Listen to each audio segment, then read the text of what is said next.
100 fans. I'm Leanna Aguilera coming to you live because ET is at Comic-Con right now with Eliza Taylor and Bob Morley from the 100. Hi, guys. Hi. It's always a pleasure welcoming you into the suite. Oh, we love coming here. Thank you so much for taking the time.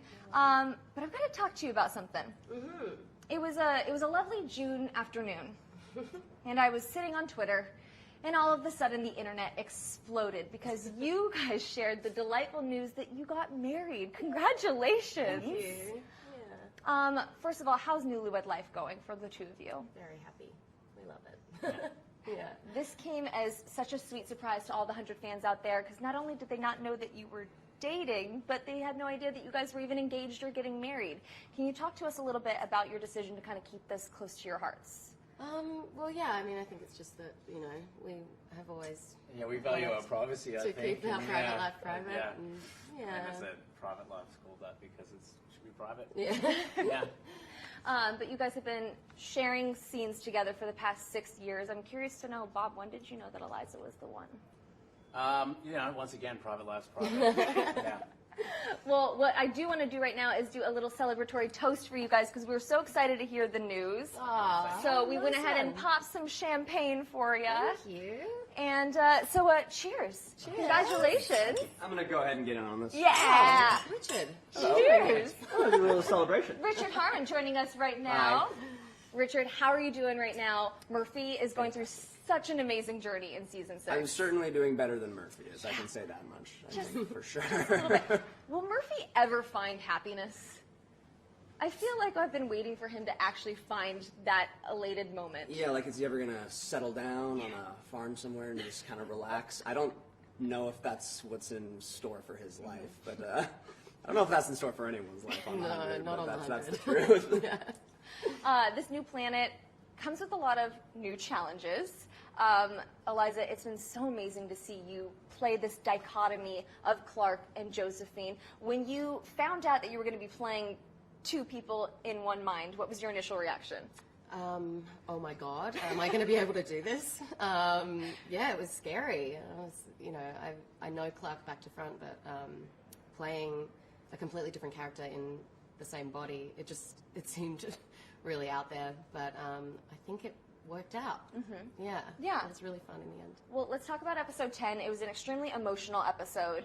I especially want to talk about the CPR scene. What was it like for the two of you guys to play it? And Eliza, are you doing okay? Because, Bob, those were really intense CPR hits. Yeah. Oh, luckily we had like a pretend me. Yes. We had a dummy that he was doing CPR on, but yeah, it was a really emotional scene. I think Bob did all the heavy lifting, though. I had my eyes closed. So. You were just You napping. did a wonderful job. Oh, thank you so much. I am good at napping. Yes. Yeah. I was in the middle of prepping for my episode, so I was on location, then like scout location, and then came in and did that, and then had to go back to a meeting. So it was pretty quick, and yeah. We just did. I mean, Amanda was great, the director on that episode. She's terrific. Yeah, she's yeah, a wonderful lady, and I'm glad people liked it. It was such just another scene. Yeah, it came off on screen as such an emotionally charged moment. It almost felt like a real turning point for Bellamy and Clark's friendship. What can we expect from them moving forward this season? Well, I mean. As Jason would put it, the show's not about relationships. It's not survival, so, yeah. I wouldn't put too many eggs into that basket. Yeah. Okay. You had mentioned, though, that episode 11 is the episode that you directed, so congratulations. Woo! Cheers again to that, because that's very exciting. Yeah, that's a proper cheers. What was the biggest challenge for you, stepping in front of the camera while also being behind the camera? I think, the scenes that I was in was pretty hard. You just have to be super prepared. But, I think that it was something that I really loved doing and enjoyed doing. So, you just kind of got to step up and do it. And, it was over before I thought about it. And then I was in the editing room, I think, after you guys had wrapped. So I was still working on it. But, I thoroughly enjoyed it. And, He was damned good, too. Yeah, I was going to say, Richard, now put him on blast. How was he as a director? He was terrific. I can finally say that I am in the episode. And, I mean, I think I've never been more nervous to work with the director in my life than it was for him. I wanted to do good for him. Yeah.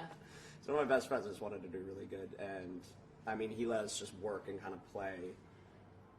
Honestly, it was just a pleasure. Really? Yeah, he did a fantastic job. And it was clear how much he loved it. Yeah. Eliza, you were just saying that you were wanting to give a good performance for him. What was it like seeing him step into this new chapter of his career? It was amazing, and he took to it like, you know, he's a natural, and yeah, really proud of him. Any plans to direct any more episodes or any other projects? Yeah, I mean, we actually wrote and shot something when I was in Australia on our hiatus. So working on that, and you know, Eliza was there to help me with that, and our little brother, who helped us shoot and edit. Patch, I love him. But yeah, it's looking like this season 7, we'll both be stepping up to that. Yeah, I'll be directing too. Yeah. Congratulations! This is lot of so many there's a lot of cheering things right congratulations now. going This on is right why we now. should just always have champagne in Yeah. these interviews. That's what I say. Before we can talk about season 7, we've got to get through season 6. Of course. We've already had such a crazy time on this new world. You guys have more time jumps than any other show on TV, 125 years into the future. Yeah. What are you most excited for fans to still see in the rest of season 6? Unbridled chaos. Yeah? Yeah, As we there's always a lot bring, of that. yeah, there's that coming up. Yeah, that. I mean, we've been going this way the entire season and setting it up and kind of getting to know this planet and this civilization that's been running for, I don't know, a couple hundred years already. Yeah. Yeah, so I think it's all been kind of coming to this climax, and I'm kind of excited for everyone to see it. Definitely. We've already seen your characters go through so much over the past 6 years. Yes. As we go into season 7, what is still on your 100 bucket list? What would you like to see? We'll start off with, what would you like to see from Murphy in season 7? I'd like to see him finally make up his mind about what he deems his morality is. And like that's what I've loved, kind of playing that compass, but eventually he's going to have to decide and make a choice on kind of what side he's on. But that's the great thing about the show. There's so many, it's a real gray area for everyone, and what you're kind of able to do and have to do to survive is not always morally okay. So I'd like to see him maybe fall on one side of the line, but I don't know. I'm just excited to see what they have in store for him if he makes it that far. Fingers crossed. I mean, you've made it 6 years. What about for Bellamy? What are you hoping to see? I think it'd be nice to bury the hatchet with Octavia and kind of finally move on to some sort of different storyline after about 6 years of playing that. It's I think that the two of them have grown enough to hopefully move forward. But you know, once again, we'll see what happens. Yeah. And what about for Clark? I'd just love to see her kick back on a beach, get a tan, you know. That's it, really. That sounds amazing. Yeah, if we could find a beach, that'd be great. She's been through so much. Maybe they all should just go and search for another planet that's a little bit more relaxing. That's right. They had other ones. There was backups. There was backups. backups. You never know. Who knows? You never know. Yeah. The one thing I do know is how much I adore you guys. Thank you so much for sitting for down with having me. I us. really appreciate it. Thank you for cheersing with Thank us. you And for thank you for all the fans. Keep it locked to ET Live because we're going to be coming to you live from Comic-Con, and we're going to get these superstars over into our photo booth, and you can check out all the photos on social media. Bye, guys.